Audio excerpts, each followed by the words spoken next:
Hi, it's Dana with the Arts Partnership. I am at Luna today for lots of reasons that don't really matter, but it is a hot, steamy Tuesday afternoon, and this is a pre-record because I'm going to be out of town later this week.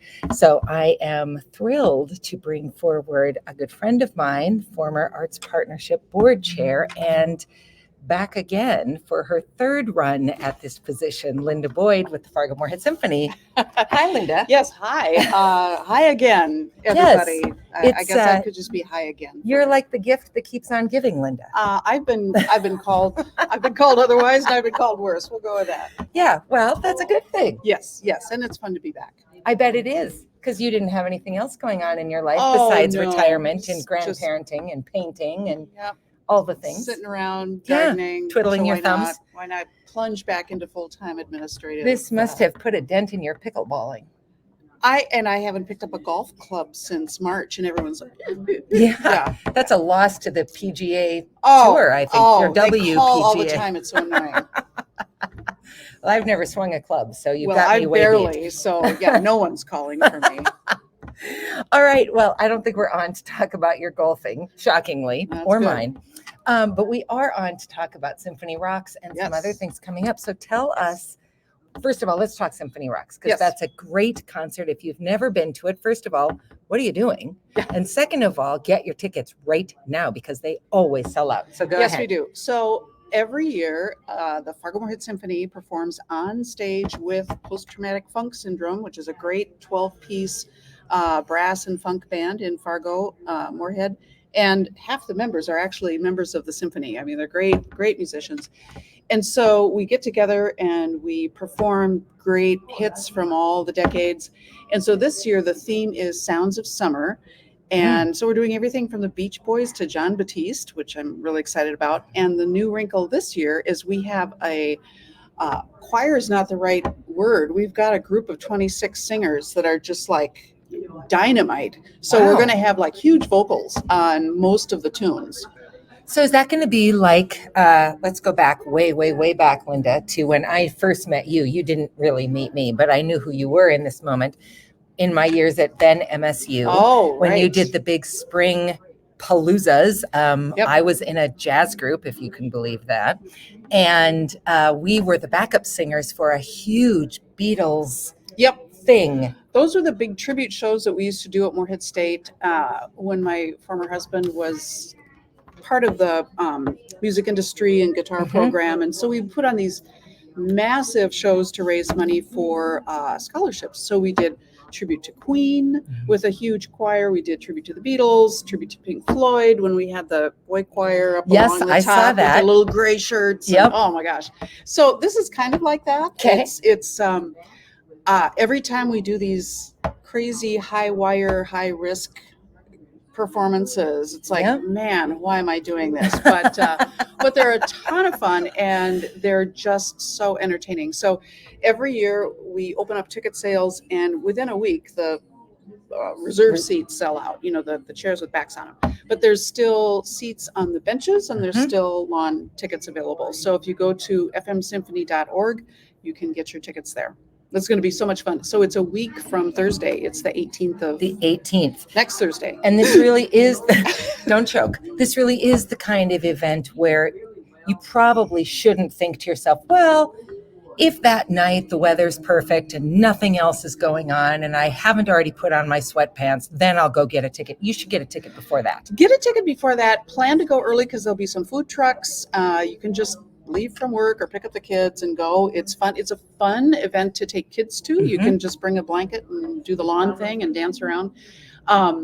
We do have big yellow yard signs in my garage that say in big black letters, Symphony Rocks sold out. So if people are heading along that long road to Blue Stem, it'll save you the trouble. So if the yellow signs come out, you've waited too long. So that's often the case. Yeah, it's happened. It's, as Linda likes to say, it does not rain on Symphony Rocks night. No. So I'm sorry to the meteorologists in town, but you should just skip next Thursday night's meteorological preview because Linda says it's not going to rain, and it never has. Well, and one year it got close and it threatened. And did you just go out and say, no, pull it together? I did. I stood outside and I had every Do you bit know of who I am? psychic energy. Like, not today. And the clouds are like, Yeah. all right. It's Gandalf in Fargo. Yeah. Move it along. Not today. Yeah. So, yeah. So, it's a great, great concert. Always. It's a great evening out. It's a great way to be introduced to fantastic musicians. It's got a classical flair. It's got a contemporary flair. Your little kids can dance and sing and talk, so they don't have to sit quite as quietly as they do at a traditional concert. It's a great concert. It's so much fun. And when you combine a band like that, that's, you know, a 12-piece band is a lot in terms of what they can do musically. Yep. I mean, it's really intricate stuff. Think Blood, Sweat, and Tears or Chicago or whatever. That's kind of stuff they're kind of known for. But then you combine a 70-piece symphony orchestra. So you've got something like Led Zeppelin's Kashmir. Thank you. You get the whole orchestra, and then our concertmaster comes out and she just wails on violin. So they're playing that one again. We're bringing that one back this year because it's good. It's stunning. I don't even like that kind of music, and I like that. Yeah, absolutely. It's fabulous. Okay, so that's one thing. But then I see that you brought a season ticket brochure. Show and tell. Yep. It's a 5-star season. 5-star season. So what does that mean, Linda? So our music director, Christopher Zimmerman, who, if you've never met him, he was born in London. He lives in the DC area in Virginia, and he's also the music director of the Fairfax Symphony in Virginia. And Fairfax so Youth Symphony, right? Well, he did the American Youth Symphony. Oh, right. I'm sorry. But he is the music director of the Fairfax Symphony in the DC area. Okay. And so he splits his time, and a lot of people don't realize, but he flies in, and our musicians, they're professionals. It's a concentrated 1 week of rehearsals. Mm-hmm. They come, they're ready to go. The first rehearsal sounds like, it could be the concert. Yeah. It's amazing. And so he comes in for the concerts, and he's adorable. He's got this British accent that goes for miles, and so he uses it to very full effect, I'll just say. So I'm going to let you in on a little secret that Chris Zimmerman told me about accents. So I would say, oh, come on, you think you can get away with that idea just because you have that adorable accent? He said, Linder. Linder. He said, I don't say that. You totally do. So he said, for British people, what absolutely kills them accent-wise is a Scottish accent. Oh, absolutely. I didn't know that. My husband likes to say that I have the second best accent. The upper Midwest accent is the second best accent, only to Scottish. Oh, I didn't think our accent was worth anything. No, he's lying his face off. Our accent's terrible, but it's a nice little thing nice he says for him to pacify. Yes. So he had this idea of a season. So we have 5 Masterworks concert in the course of our season, and he wanted to highlight the 5th symphonies of 5 different composers, which is kind of a cool idea to tie the season together. But that's not all. Each concert has to be its own standalone kind of cool event. So we do have 5th symphonies from a variety of composers, but then we have other music put together to make each concert just a really entertaining show that can stand on its own. I'm really excited about the first concert in September 24th and 25th, which the whole first half of the concert is music of Black women composers from the past and present, and talking us through that and introducing each piece and weaving her own personal stories into it is my dear friend Leticia Mizero Hellerud, who is at one time was a refugee who came here from Burundi. And I met her years ago, shortly after she moved here. She's one of my dearest friends. And we are cooking up just a wonderful first half. And what's cool is the second half of the concert will be Dvorak's 5th Symphony. And many of you may know Dvorak's 9th Symphony. Its nickname is From the New World, the New World Symphony. It's a real favorite piece. And it has a wonderful melody and so forth. Well, Dvorak came to the United States in the I'm going to get the years wrong. Never mind. The mid-mids. The mid-mids. Yeah, somewhere in there. And he loved being in the United States and learning about the American culture. He wrote one of his string quartets. The American String Quartet is also fantastic. But he was introduced to American folk music and African American spirituals in particular by an African American composer at the time. So we're doing his 5th Symphony as the second half. So it's this beautiful tie-in about how musical inspiration really comes from everywhere, and it's all related. Yeah, and it's a great opportunity, particularly if you have kids who are playing Yes. instruments. It's a great opportunity. This is my plug, not Linda's, to show them that it's not just dead white guys who write orchestral music. That's really important. That is a new shift in really the arts across all of the genres. It's an important shift, and this is your opportunity to have local musicians playing music from non-traditional, or at least non-traditional as we've often thought of it, composers. So I think that's outstanding. So excited. So the first piece, it's called Banner by a young woman named Jessie Montgomery. And it's actually kind of an African-American musical lens take on the Star Spangled Banner. And a lot of orchestras have a tradition of opening the season, the first concert of the season with the Star Spangled Banner. So we're opening with her Banner.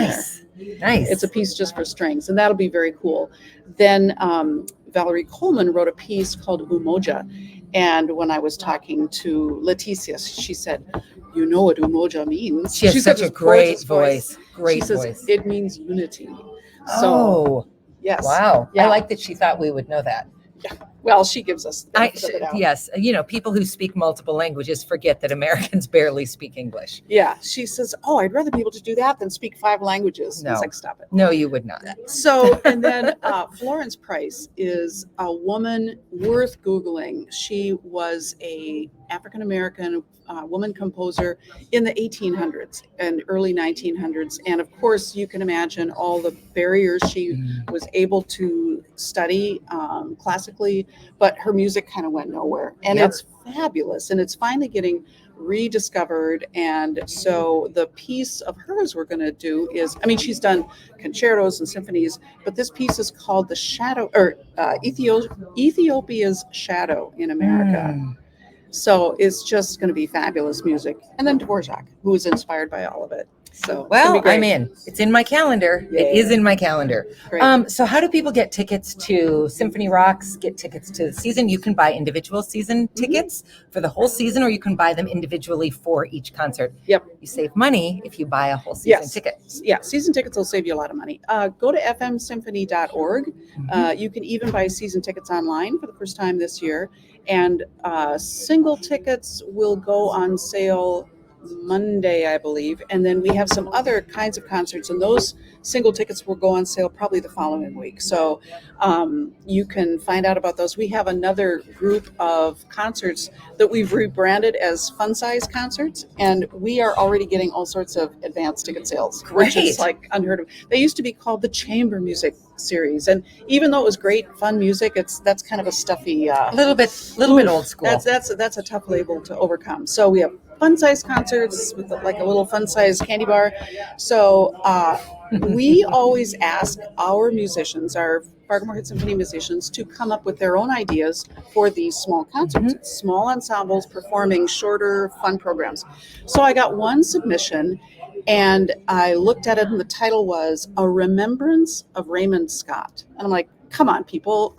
Yeah, who's that pulling in? What's that? What is this? So I'm like, oh, okay. I looked up who's Raymond Scott. He's a Looney Tunes composer. He wrote the music of the Looney Tunes cartoons, and it's just crazy stuff. It's like kind of kazoos, quick and crazy. So it's like, well, this is amazing. So we're doing Saturday with the Looney Tunes. Yeah, it's been renamed. Yes. So 2 performances. So there's a Saturday morning. You can bring your kids. They can be in their jammies. We'll have balloon animals, face painting, donut balls, and the music of the Looney Tunes, including some Mozart, like Bunny of Seville, all that, or Rossini. And then we're doing a Looney Tunes happy hour at Proof Artisan Distillery at 5:00. So that's Looney Tunes for grown-ups. Pure children. Yes. And we can all reminisce about, getting up in the early morning. Saturday mornings. We didn't have cocktails then, maybe, but so tons of fun. We're going to have Mozart mimosas in February and beer, brats, and brass in May. So lots of ways to get involved with live classical music, some traditional, some upended, some in bars, some all over the place. The thing that we know is true is that what has always worked maybe doesn't work so much anymore. So there's lots of ways to encounter live music. And so take advantage of it where you can and where you want to. Yes. Last thing in about 30 seconds. Okay. Who should take your job? Right. So again, I'm interim executive director. I retired after many, many years at the Symphony in 2019. I think I put it once, my successor did not succeed. On to something else. Good luck. And so the search is open. So if you go to fmsymphony.org and up on the menu under About Us, you'll see CEO Search 2022. And there's information there. You can find the whole job description and submit your application. So if you've ever wanted a dream job in arts administration, this is it, truly. Yes. And if it doesn't work out, Linda will come back. So there's no pressure. I got golf clubs that are just rusting away. All right. Thanks for joining me, Thank Linda. you, Dana. We appreciate it. Thanks for all you do. Absolutely. Thanks to Luna for letting us crash their restaurant. And of course, thanks to 702 Communications for sponsoring Tap Talk. I will be back live next week and we'll see you then. Thanks. Thank you. Bye.